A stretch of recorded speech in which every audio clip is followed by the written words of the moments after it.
et bienvenue, chères audacieuses, dans ce podcast Oser une autre voie. Il est fait pour vous si vous êtes perfectionniste, si vous dites toujours oui aux autres et si vous les passez toujours en premier. Il sera disponible dès 6h du matin le vendredi, d'une durée d'environ 15-20 minutes avec parfois des invités ou des exercices. Et moi, je suis Sophie Ham, magnétiseuse et bibliocoach à distance, où je vous parlerai d'hygiène de vie, de développement personnel, de connaissance de soi, de livres, ainsi que de mon expérience, pour que vous aussi vous osiez vous mettre en priorité, vous osiez prendre soin de vous et vous osiez passer à l'action. Alors, bonne écoute et je vous retrouve de suite pour un nouvel épisode. Bonjour les audacieux, j'espère que vous allez bien. Et aujourd'hui, c'est un épisode spécial car c'est un épisode qui va sortir le 21 juin, jour de la fête de la musique. Donc, j'en ai fait un épisode un peu particulier, complètement sous le signe de la musique. Ce sera en duo avec Camille, qui est une jeune artiste que je voulais soutenir pour cette journée de la musique et surtout parce qu'elle a une histoire avec la musique que j'avais envie de vous partager, de vous faire découvrir, car vraiment la musique l'a aidé à trouver des solutions à différentes époques de sa vie. Du coup, je voulais faire ce duo particulier et en hommage à la musique. Donc, sans plus attendre, bonjour Camille, Bonjour Sophie. comment vas-tu? Ça va très bien. Je suis vraiment ravie d'être avec toi aujourd'hui et contente de pouvoir partager avec vous ma musique. Justement, est-ce que tu peux nous en dire plus sur côté artistique, cette facette artistique qui est la tienne? Alors, déjà, tu nous dis que je suis une jeune artiste. Je te remercie, parce que j'ai quand même 50 ans, bientôt 51, mais je me sens effectivement toujours très jeune et de plus en plus jeune dans ma tête, m'autorisant de plus en plus de folie. Donc voilà. Je suis une jeune artiste parce que j'ai commencé la musique à 33 ans et je n'avais jamais fait de musique avant dans ma vie. Et aujourd'hui, j'ai 2 albums en ligne, donc c'est quelque chose d'assez extraordinaire qui s'est passé, que je n'ai pas choisi. J'ai jamais voulu être chanteuse ni artiste, mais qui s'est imposé à moi dans une nécessité de survie, on va dire, entre guillemets. Dans l'historique de ma vie, j'ai toujours bien aimé chanter, parce que j'étais chez les scouts, et on chantait toujours beaucoup, et moi, j'avais la caractéristique de chanter très très fort, et parfois pas très très juste, mais en tout cas, j'avais du coffre, et j'étais contente de chanter. Ça m'a toujours accompagnée. Et il est arrivé un événement dans ma vie personnelle où je me suis séparée de mon compagnon. Et mon compagnon n'était pas quelqu'un de très bienveillant, surtout après qu'on se soit séparés. Il a marché devant chez moi pendant 4 années, tous les jours pendant 2 heures, une sorte de d'harcèlement, entre guillemets, Mais c'est du harcèlement. où moi j'étais toute seule avec 3 enfants et avec lui qui marchait devant chez moi. Autant vous dire que il y avait des moments où je me sentais un petit peu seule. En plus, j'avais choisi de vivre à l'étranger, donc je n'étais pas accompagnée de ma famille. Et mes enfants étaient relativement jeunes. La dernière avait 1 an et demi, 5 ans et 8 ans, quelque chose comme ça. Mmh. Et en fait, comme toute maman toute seule avec 3 enfants, il y a des moments où on a envie de péter les plombs. Et donc, j'ai décidé de me mettre à gratter la guitare pour m'accompagner au chant. J'avais cette envie de jouer. Et donc, je regardais des tutoriels sur YouTube, chansons les plus faciles, avec le moins d'accords possible. Et donc, j'avais commencé moi-même à m'accompagner. Il y avait ma première, c'était Mon amant de Saint-Jean, où vraiment au début, je plaquais un accord et je chantais, je ne sais pourquoi, je faisais une grande pause, je changeais mes doigts de position et je reprenais, j'allais danser. Enfin bref, c'était très chaotique, mais sauf que j'avais un très très très grand plaisir quand je sortais de mes sessions musicales qui ne valaient pas grand-chose, mais pour moi, j'avais déjà énormément de paix à l'intérieur et surtout mes enfants, je ne sais pas pourquoi, ils devaient le sentir, ils s'approchaient plus de moi, ils ne demandaient pas à être dans mes genoux ou dans mes bras quand j'avais les guitares. Mmh. Et donc ça a été pour moi déjà comme une soupape de sortie où je pouvais me relâcher, me permettre de faire quelque chose pour moi personnellement et que les enfants l'acceptaient. Donc, j'ai commencé comme ça à apprendre des morceaux de musique et des chansons toute seule. Ensuite, dans mon parcours de vie, mon ex-compagnon qui me harcelait, en fait, faisait beaucoup de choses qui me perturbaient et que j'allais porter plainte à la police. Déjà, il m'avait tapé, c'était la raison de notre séparation. Que j'avais commencé à lui désobéir. J'essayais de ne pas lui déplaire, donc je faisais beaucoup ce qu'il voulait, jusqu'au moment où je me suis rendu compte que c'était vraiment ni bon pour moi, ni bon pour mes enfants. Donc, à partir du moment où je lui ai dit non, bon, il m'a tapé. Donc là, au moins, c'était clair, j'étais contente qu'il m'ait tapé pour dire c'est fini. Il y avait de la violence psychologique avant et que je ne voyais pas. Et que là, à partir du moment où il m'avait tapé, je fais ah, ça y est, en fait, c'est de la vraie violence. Et donc, c'est là où on s'est séparés. Donc, je me suis retrouvée toute seule avec mes 3 enfants et lui qui continuait quelque part à me faire violence de manière indirecte. Quand je sortais avec ma voiture, il s'allongeait sur la route pour m'empêcher d'aller, par exemple. Vraiment des choses, il hurlait devant la maison dès qu'il entendait les enfants qui pleuraient ou des choses comme ça, ce qui est tout à fait normal. Il hurlait en appelant les enfants, des choses vraiment pas cool. Et du coup, pendant au moins 1 ou 2 ans, chaque mois où il faisait quelque chose de désagréable, j'allais à la police et je disais, voilà, il a fait ça, des trucs tout bêtes, mais il me piquait tous mes outils de travail, de jardin, des petites choses. Et donc j'ai dû aller à la police, on va dire, une 15, 20aine de fois. Sauf que j'avais fait l'erreur, entre guillemets, au moment où il m'avait tapé, où j'avais été à la police faire ma plainte. Il m'avait demandé tout de suite, est-ce que vous pensez qu'il peut vous tuer? Et moi, mais je me dis, mais évidemment que Ouais. non, j'ai vécu 4 ans, 5 ans avec lui, je sais que je l'ai mis en colère parce que j'ai cessé d'obéir, mais je pense pas qu'il puisse me tuer. Et en fait, c'était une grosse erreur de ma part. J'aurais dû dire, mais ça je l'ai su après, que j'aurais dû dire, en fait, je ne sais pas, il a jamais été agressif physiquement avec moi. Parce qu'à partir du moment où j'avais dit que j'avais pas peur qu'il me tue, en fait, les tribunaux ne pouvaient plus mettre un périmètre de Mmh. protection pour moi. Du coup, mon seul moyen que j'avais, moi, pour essayer de faire pression par rapport à la justice, c'est de me dire, si je cumule les plaintes de tout ce qui me fait Mmh. d'embêtant, il va peut-être y avoir un moment où ça va cumuler et puis ils vont bien arriver à l'éloigner de chez moi. Donc me voilà pour la 20e fois à la police. Et déjà, les premières fois où j'avais été à la police, il m'avait dit, mais madame, qu'est-ce que vous avez fait qui vous tape? Tu vois, toujours cette idée. Pour bien victimiser. Voilà, dire cette idée que, madame, oui, effectivement, j'avais désobéi. J'aurais dû rester dans le rang si je voulais pas qu'il me batte. Mais sans soumission totale. Ah, mais complète, complètement, complètement. Donc, j'avais déjà pris ça au départ de ma plainte, qu'est-ce que vous avez fait, madame? Donc, au bout de la 20e plainte, j'y vais et je dis, voilà, il a fait ça. Et là, il y avait 2, 3 policiers qui étaient là, dont le chef de police, qui en a marre de me voir. Surtout qu'on habite dans un endroit où il ne se passe pas grand-chose. Et donc, il me dit, mais madame, arrêtez de venir, on ne peut plus rien pour vous, qu'est-ce que vous voulez?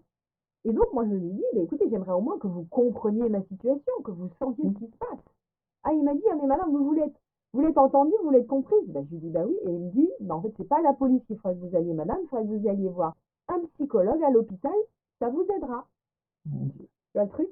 Bonjour les institutions. Tout à fait. Et donc, moi, je suis sortie de cet endroit-là. Au lieu d'être une victime, j'étais devenue une malade mentale. Tu vois le truc? Et donc, Mon je suis rentrée chez moi comme abasourdie. Tu Dieu. sais, quelque chose comme tu as un immeuble qui te tombe sur le coin de la tête et qui t'ébranle très très profondément dans la justesse de qui tu es et de ta Ouais. cause.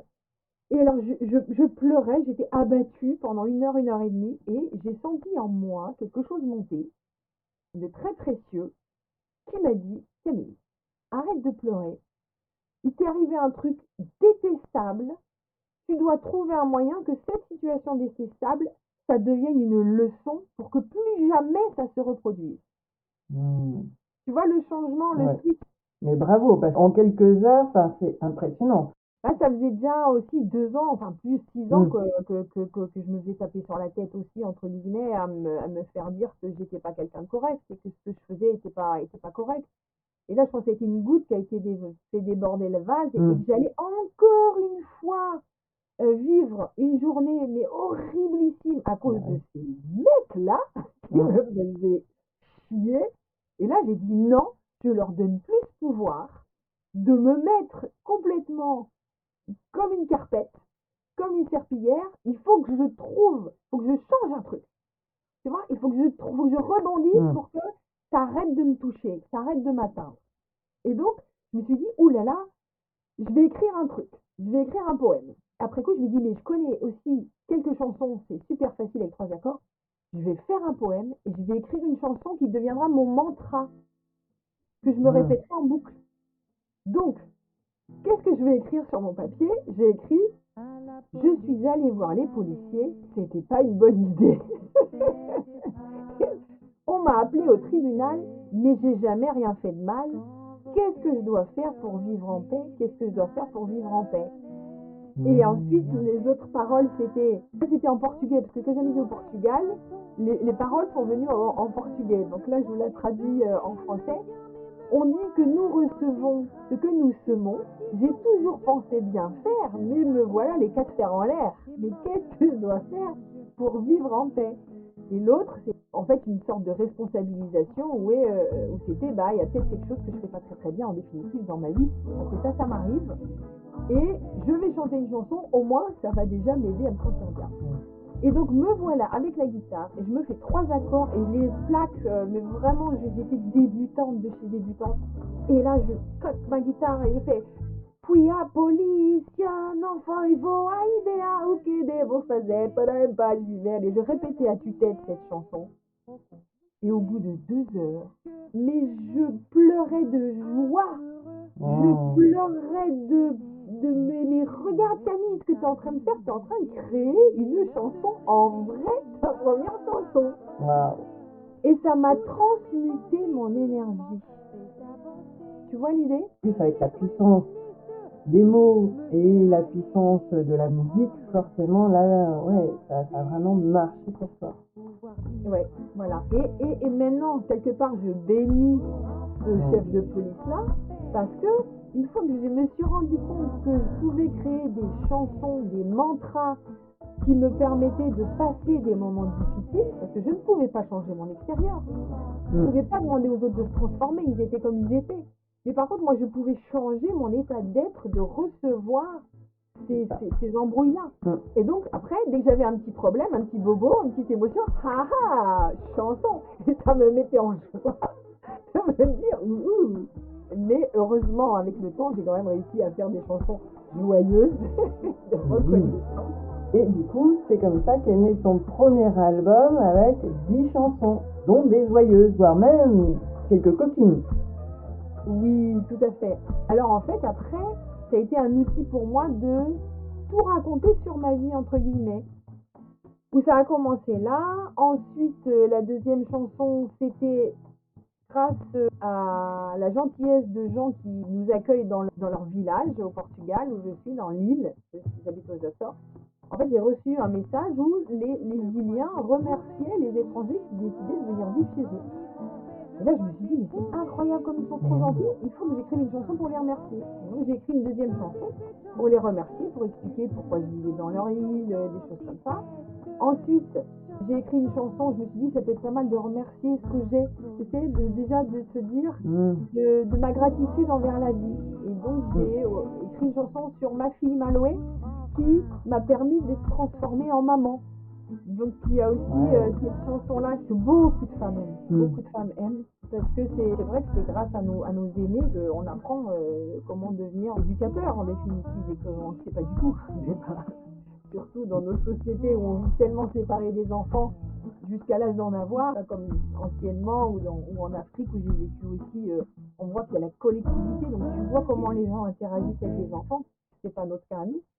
Donc il y a cette chanson-là que j'ai écrite. Ensuite, il y en a des coquines parce que quand tu as ton ex qui marche pendant 4 ans devant chez toi, il n'y a plus beaucoup de représentants qui viennent pour chez toi.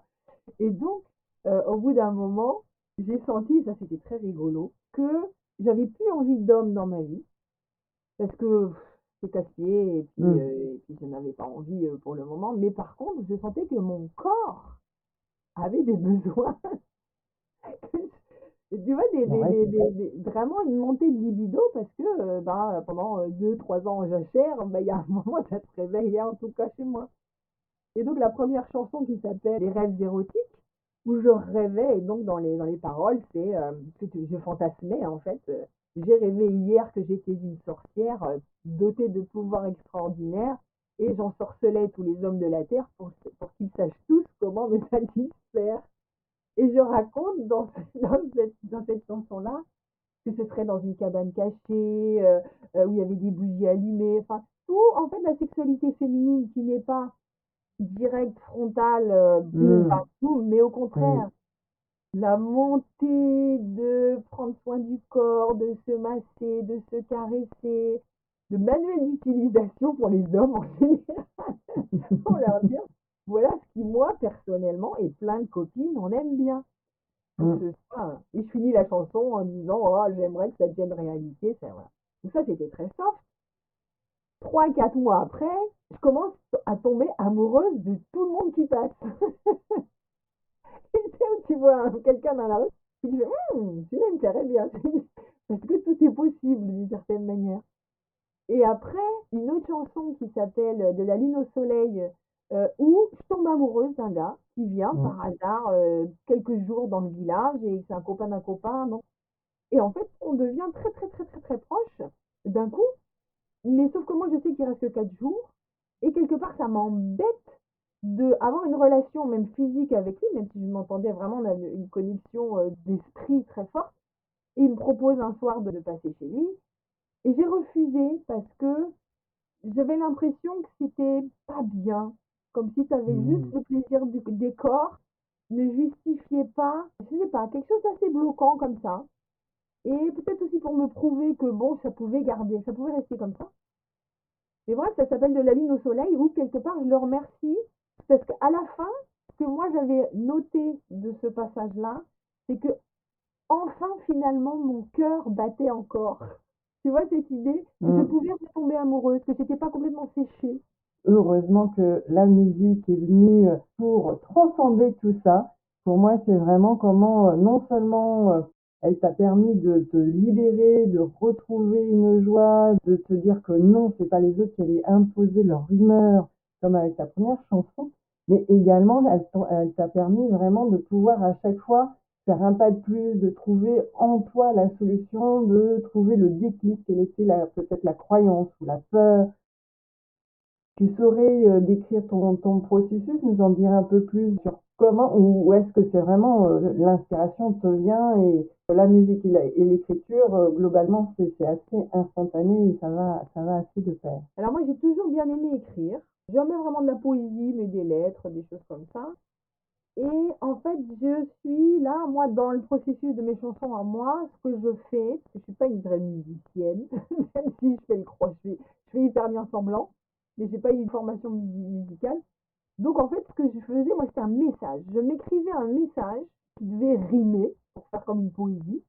Et donc, j'écris un texte qui me plaît, qui raconte mon état intérieur ou ce que je veux transformer.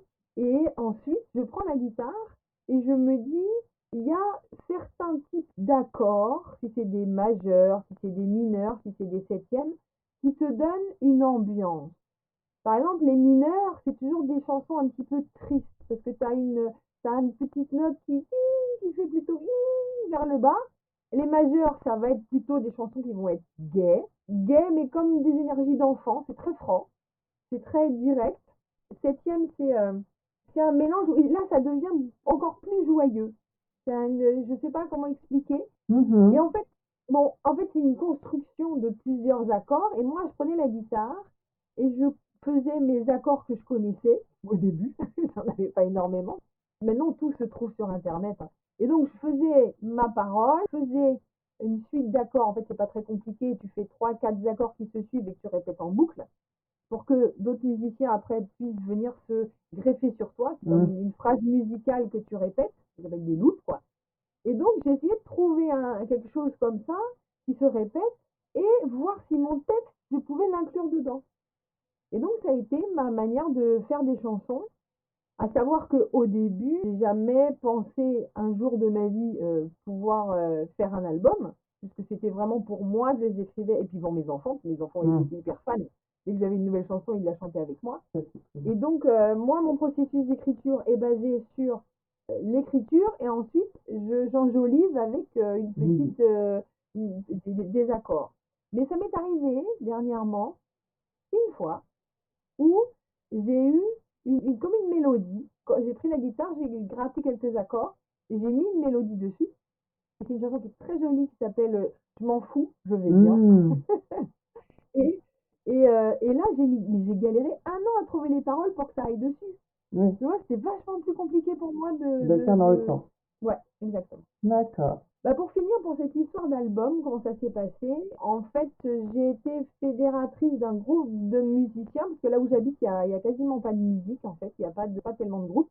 Donc j'ai des amis qui avaient un resto qui m'ont dit, ah Camille, tu joues de la musique, tu veux pas faire un concert? Et donc, sans savoir vraiment jouer, j'ai commencé à faire des concerts, comme on dit, au royaume des aveugles, les borgnes sont rois, donc bon, on m'a mis là. J'étais vraiment très honorée, donc j'ai commencé, mais je me sentais pas légitime, donc j'ai appelé tous les amis musiciens en disant, ah, venez tous. Et après, on s'est mis donc à faire une espèce de groupe ensemble, de collectif. Et je leur disais tous, mais créez vos chansons, parce que quand on crée des chansons, on les chante avec le cœur. Et donc tous se sont mis où Mmh. ils avaient des chansons écrites, cachées, qu'ils n'osaient pas trop dire. Donc tout le monde a ressorti de leur tiroir leurs petites chansons, leurs petits trucs. Et on gagnait un peu des sous. Et notre rêve, c'était d'un jour faire un album avec ces chansons-là. Et comme j'étais pas toute seule, ça légitimisait le fait de pouvoir faire un album. Et est tombé du ciel un gars sur notre île moi je suis kinésithérapeute, il est venu dans mon cabinet et il me dit oh tu connais pas des musiciens, je suis venu là pour 6 mois, je sais pas, j'aimerais bien rencontrer des musiciens. Et je lui dis tu fais quoi? Il me dit ben moi je suis producteur musical. Je dis oh ben Mmh. tu nous intéresses. On avait à l'époque 400 euros qui nous restaient de nos concerts. Je lui dis écoute, je te donne 400 euros, est-ce que tu peux nous enseigner comment enregistrer? Parce que on n'allait jamais avoir, on était Mmh. 8 musiciens, avoir l'argent pour. Et le gars, en fait, s'est pris au jeu, nous a enseigné comment faire. Donc, on a fait déjà un premier album avec lui, qui s'appelle le Colectivo Florentino.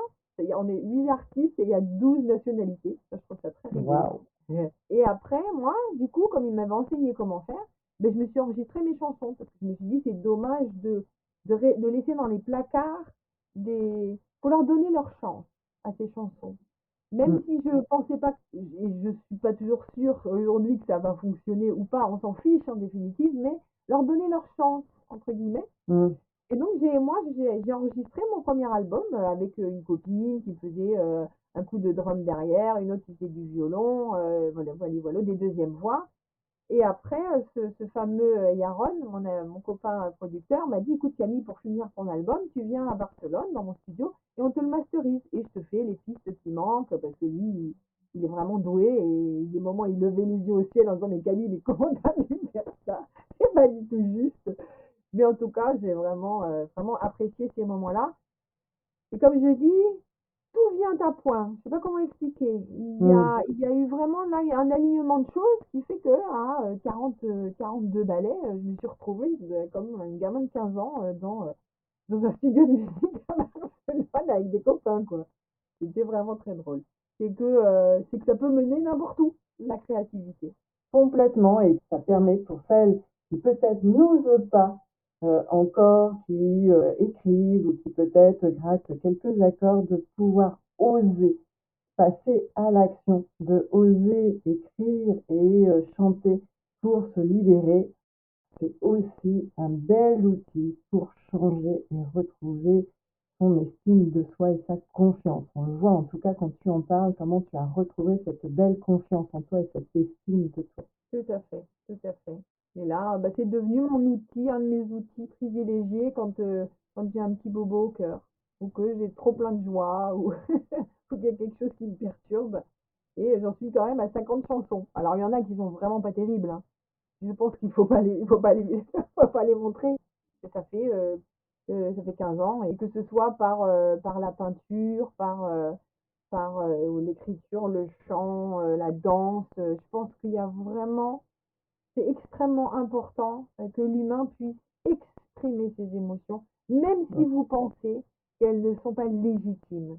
Et surtout si vous pensez que c'est pas légitime, que comme tu disais au début, tu pensais désobéir, alors que là ce n'était pas désobéir, oui, enfin c'était désobéir à cette personne, mais qui avait un total contrôle sur toi, qui t'imposait sa propre loi, sa propre pensée. Et ça, aujourd'hui, au XXIe siècle, ce n'est plus possible. Mesdames, si vous êtes Mm. soumises violentés et autres, ce n'est pas de votre faute, vous n'en êtes pas responsable. Donc, demandez de l'aide, faites-vous aider par des associations, par une amie, par la police, parce que je pense qu'aujourd'hui, quand même, elle a un peu changé d'état d'esprit, mais vraiment, ne restez pas dans cette soumission. Ça ne devrait plus exister aujourd'hui. C'est quelque chose qui me parle beaucoup puisque moi-même, j'ai connu la violence dite. Donc forcément, c'est quelque chose qui résonne en moi. Donc oui, ayons cette force de s'en libérer. Est-ce que tu as autre chose à nous partager avant que tu nous fasses spéciale dédicace, que tu nous dévoiles une de tes chansons? Ah ben non, non, avec grand plaisir de vous partager cette chanson-là. Et donc, quand tu m'as proposé de jouer ici directement dans ce podcast une chanson, dans la thématique de ta présentation où tu dis que c'est difficile de dire non, je me suis vraiment reconnue dans ta présentation justement de gentille, du devoir d'être gentille. Et donc, j'ai écrit une chanson qui s'appelle La liberté des effrontés. Je l'ai écrite il y a 2 ans. Que mine de rien, même en changeant de compagnon, et là j'ai vraiment une crème, je suis ravie de mon homme. Il y a quand même des moments où je n'arrive pas à dire quand ça me perturbe sur le moment.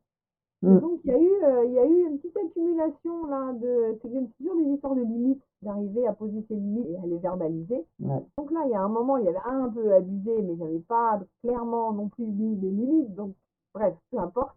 Et j'ai senti en fait une colère monter en moi. Et cette colère, parce qu'avant je ne m'autorisais pas de sentir la colère, ça me mettait trop en danger par rapport à l'amour d'autrui, de ne pas être aimée. Et là, j'ai senti la colère qui montait, mais genre, ça suffit. Oh, j'étais trop contente de sentir cette colère. Et bon, évidemment, je ne l'ai pas déversée sur mon homme parce que. Oui, et ça, c'est à éviter. Merci, Camille. Non, mais ça, j'ai du mal, je sais toujours pas. Donc, moi, je mets en papier, je mets en chanson. Et donc, j'appelle ça la liberté. La chanson s'appelle La liberté des effrontés. C'est justement ceux qui ont la possibilité de dire toujours ce qu'ils pensent et ce qu'ils veulent.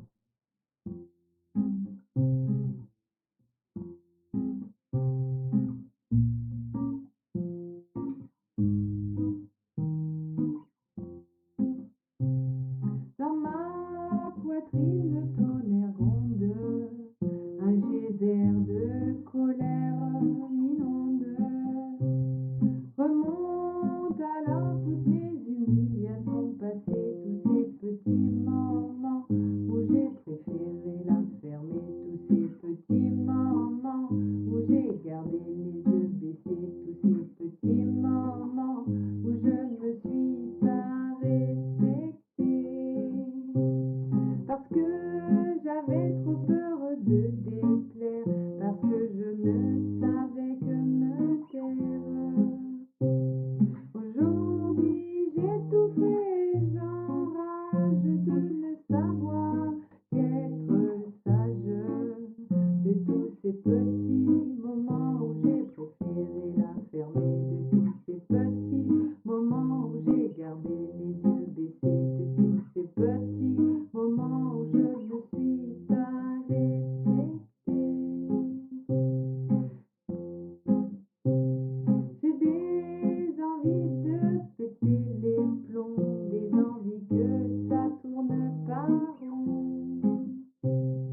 Merci beaucoup Camille, merci. Avec grand plaisir, avec grand plaisir.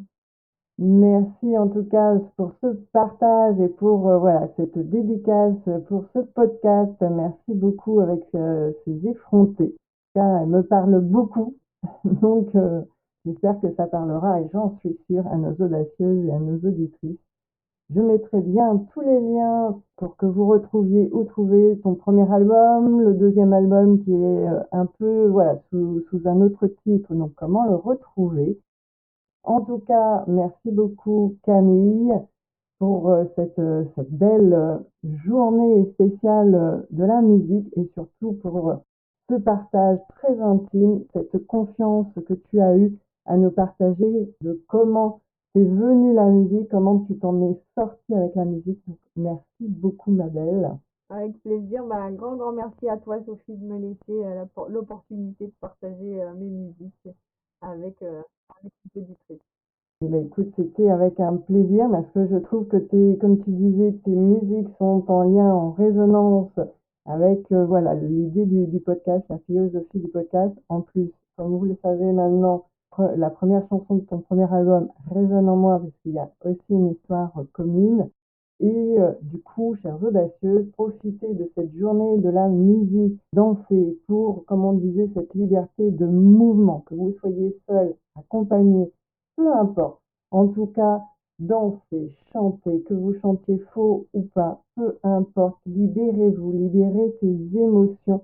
Pensez-y que maintenant, l'écriture avec la musique peut vous aider à vous libérer de ces émotions quand il y a des trop-pleins. Et aussi, pour celles qui veulent, ayez une pensée à celles qui sont malheureusement soumises, opprimées et sous le joug d'une personne qui leur interdit justement de profiter de cette liberté de mouvement et cette liberté de choix. Autre information, Camille, on te retrouve bientôt mi-juillet pour une autre interview où là, sous tes autres casquettes et notamment celle de kinésithérapeute. Un grand merci à vous toutes. Merci. À bientôt. Et voilà, chers audacieux, c'est fini pour aujourd'hui et je vous remercie pour votre écoute. Prenez le temps de descendre du train ou, si vous pouvez, restez-y encore quelques instants. J'espère que ce moment entre nous vous a plu et si c'est le cas, abonnez-vous au podcast, laissez-moi un commentaire et ou 5 étoiles sur votre plateforme préférée. Partagez-le aussi autour de vous. Vous pouvez également me retrouver sur mon site web ou par mail. Vous avez toutes mes coordonnées en dessous de l'épisode dans la partie description. Et en attendant le prochain épisode, prenez soin de vous.